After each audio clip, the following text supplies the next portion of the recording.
Staffy, I need to ask you a question first. We're going to go into a bit of Man United stuff, but I want to ask you first. Some rumours picking up a little bit of pace that United might move for a cut price deal for Rabiot, ball carrying, elegant, left-sided midfielder. Would you take that on a short-term deal?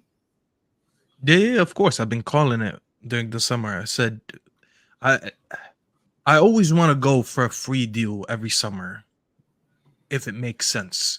And obviously, with Rabiot for a while, it didn't make sense because of what he was demanding. And I think his mom finally got some sense in his head, well, in her head first before his head. And they're like, listen, you don't have a club right now. You've been basically warned by the national team manager that if you don't get a club, your place is going to be, it's not going to be guaranteed anymore, you know? So now he has to actually lower down his expectations a little bit, and he now has to come down to earth and actually be realistic about how much he's valued out there. Because all these rumors that he wanted to get about 250K a week, you're good, but you're not that good. Let's just be honest. You're a decent player, but let's be realistic about how much you're worth. He is a good player. I think he gives a different element to this United midfield. He's also one of those, unfortunately, when I look at him and I don't think he fixes our midfield, but he's a decent piece to have in this midfield. First of all, we don't have left-footed players at all in this midfield. As far as I remember, I don't think we have a single left-footed one. So he'd give us something different. We actually have a left-footed left center mid.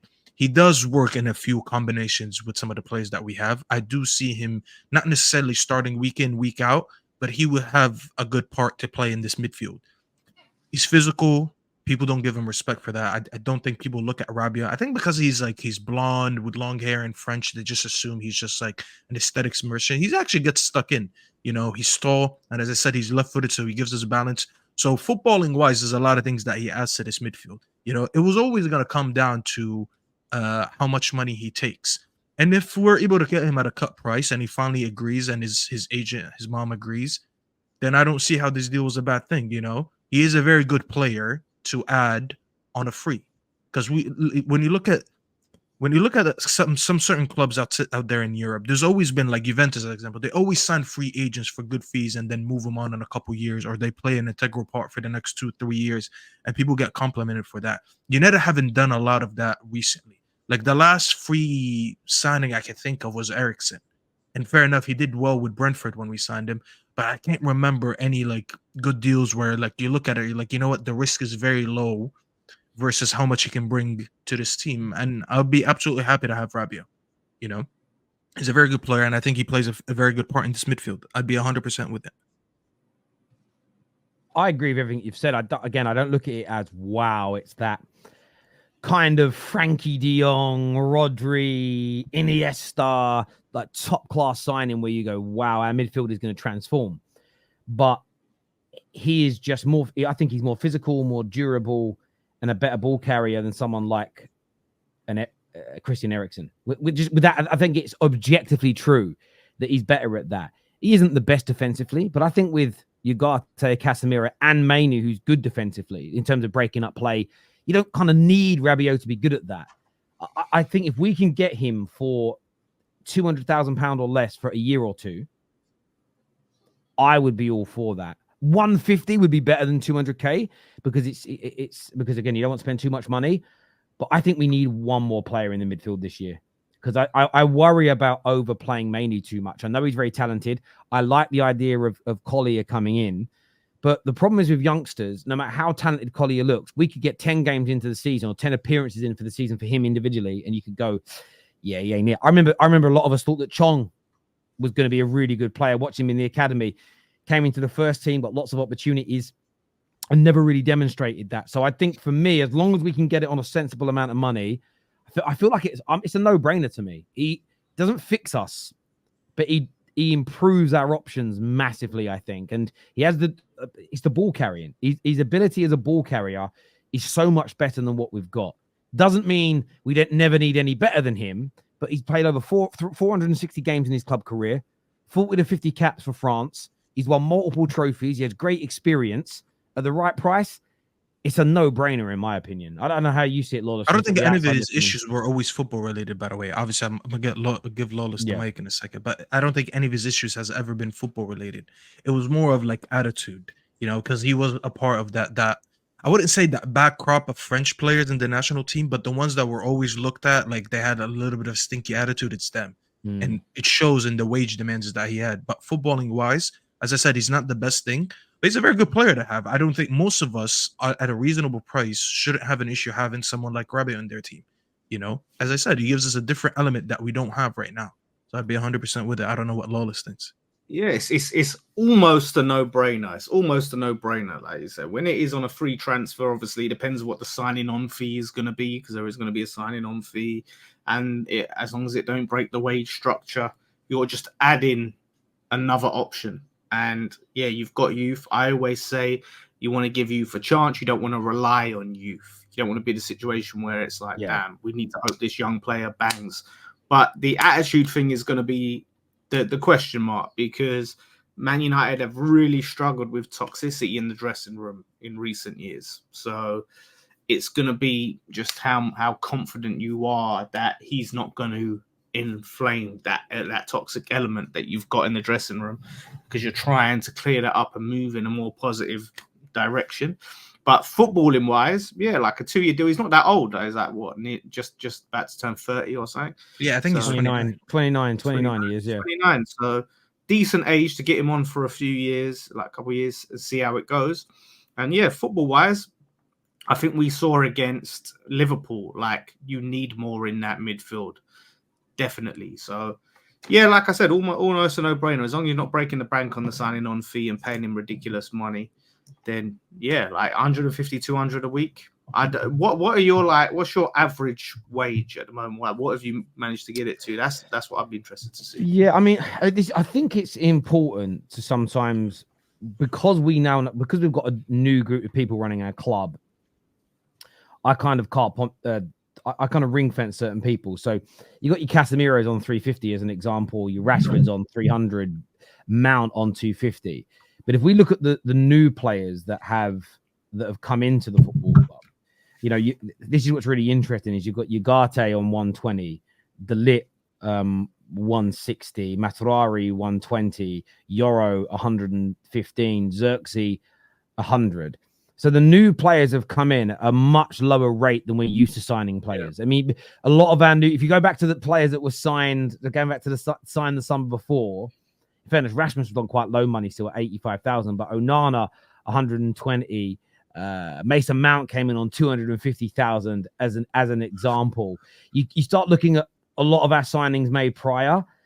Christian Eriksen came in on £150,000 a week. Anthony, £200,000 a week. So when I look at the signings and the wages that were paid out by the old regime versus the new regime, you can see a fundamental difference. And it's important to focus upon that, because that's why I have more faith in this deal if we get it done, not only on the salary, but also around the players' attitude. Because I don't think the new people running our club are going to do what the Woodwards and co have done before, where they turn around and say sort of, oh, do you know what? I know it might cause us problems, but it will cause a buzz around the fact that the fan base. There'll be some shirt sales. We can market this well. I think it will be about, I get the feeling now, it's does he improve the football team? And and everybody would have negatives about them. Every single human being does, pros and cons. Do those cons outweigh the pros? That's what you've always got to look at in these decisions. And I trust the people now making those decisions to make the right choice. So we had some good business this summer. Very, very good levels of salary that were paid out to individuals as an example. And, it makes a lot of sense to do it as they've done. So yeah, I trust they're going to make the right decision. But I've always liked Rabiot as a player. And I know he's had some issues off the field with managers and things, but I've always liked him, and I still, to this day, I was looking at the comments from a video I made earlier on today. No one can detail on footballing reasons why he's a bad signing. Attitude comes up, and then you get a lot of, I just don't like him, but that's not an argument. I just don't like something, doesn't cut it. Like, give me a reason. Sticking with Man United, though, have you seen the war of words between Ronaldo and the manager, Staffy? What's your thoughts and take on that? Which comments exactly? The one Ronaldo had or the ones Ten Hag had?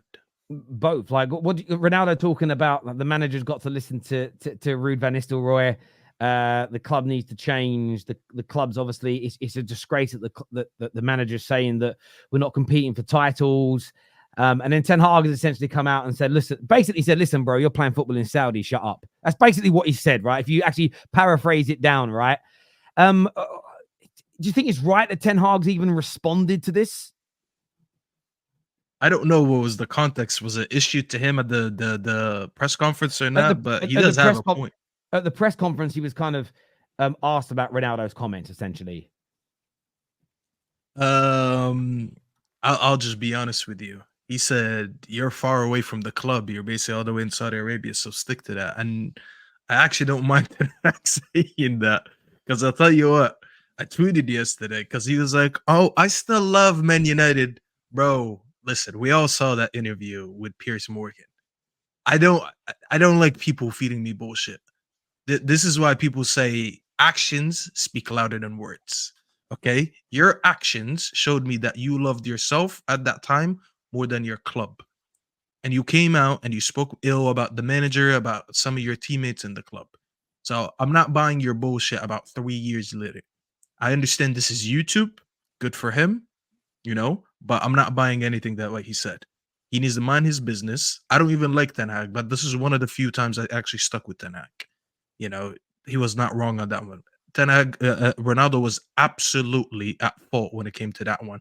And 3 years later, listen, I understand he sits there with Rio Ferdinand, who's absolutely a yes man, just agrees with everything he did. I lost so much respect to Rio from the way I see him just do. The way he does these shows with Ronaldo, bro. I've never seen a bigger happy clapper. Everything Ronaldo says, he just sucks it off. It's insane, But I agree with Ten Hag. This one, just stay away, bro. It's none of your business. A happy clapper. What does that mean? It's just like you agree with everything, like, oh, yeah, I'm better than Pele. Yes, Ronaldo. Yes, you'll score 1,000 goals. Like, come on, bro. Give it up, bro. It's none of your business. You moved on for a reason, didn't you? Lawless, you're on mute again. You're still on mute, Lawless. We can't hear you. I'm mute. Yeah. No, he should. No, he's. I think I agree with you. I think Rio is one of the most disingenuous people in the football space. He kind of comes across, and he don't even make good content, just nodding along. You want to challenge him, and I think with Ronaldo, I get it. Like the Man United that he was a part of back in the day under Fergie was elite. They had standards. Like that's the Man United that he believes in, and he believes that Man United should be that way now. But if Ten Hag come out and said, yeah, we're competing for the league, we're going to try and win, the Europa League or whatever. I mean, he might say that we're going to try and win the league this season and all of that. People would laugh at him. So there's got to be an element of managing expectations as a manager, surely, than just coming out like any manager could come out, like Daesh could come out and go, yeah, we're going to try and win the league this year and we're going to go for it. Like, you know what I mean? And people would just banter him. They just laugh in his face. Like, no one believes the Man United.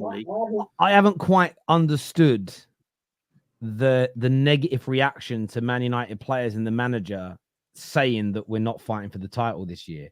I kind of get when people have said I'd rather them not say anything. That I can understand. But we all know we're not fighting for the league title this year. It's almost, I don't understand why hearing it upsets anybody. And I actually agree with what Ronaldo has said, as in maybe not that you've got to listen to Ruud. I think there's a little dig in there. I think Ronaldo's a smart guy, right? And you saw Pep yesterday or today say, I don't have Twitter. Yes, you do, because we've seen you say things that trend on Twitter. Do you know what I'm saying, right? So we know you have. I reckon a lot of these footballers have burner accounts.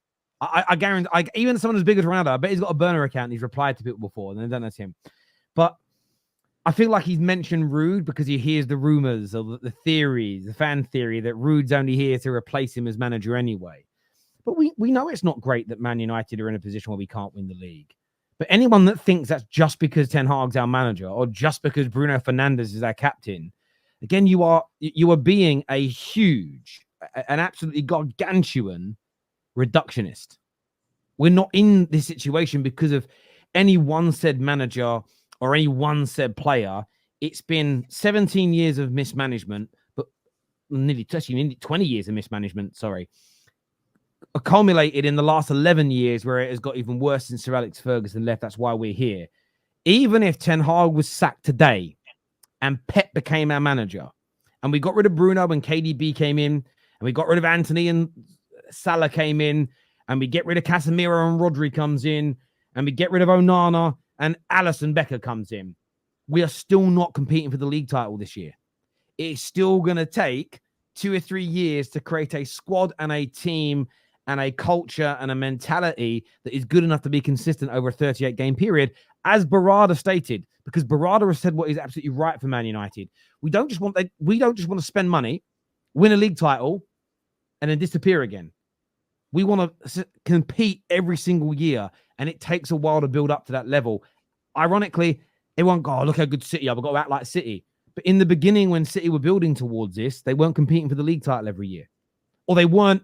Well, yeah, that's true. It's true. I mean, I'm not even messing around. There were some years they won it, and there was other years where they were in the top 4 race because they were building the infrastructure. They were building the ability to get to that level. And that, for me, is the element where I think Man United fans have got to learn to be a little bit less reactionary. Oh, I hate hearing that. Well, it's the truth. And I think maybe we need a bit more of the truth. So I'm not against what Ronaldo said. I kind of get the response from Ten Hag, but I think Ten Hag has not got... Don't show your ass, mate. Don't show that you're bothered. Just say, I hope Ronaldo's well. He's killing it. Scored over the international break. Well done to him. I know. You know, almost... What's the expression? And that's a very East End expression, this. That, you know, fake it until you make it. Just, yeah, it's fine. I know what we're doing. We know what we're building here. We know where we are. We know where we've got to get to. We understand the criticism, but we're working hard. And I'm confident, as a group, we can get Man United back to the top. That's how you answer it. That is how you don't go, basically, I retired you, get back to Saudi, bruv, because that makes you look like you're under that pressure. And I just think, again, I don't know, man. I know English ain't his first language. That's hard, to be honest. I would be intrigued to hear him answer it in they speak Dutch, right? Dutch. But I don't know. I just looked at it and thought to myself, just don't respond like that, Ten Hag. But that's just me personally.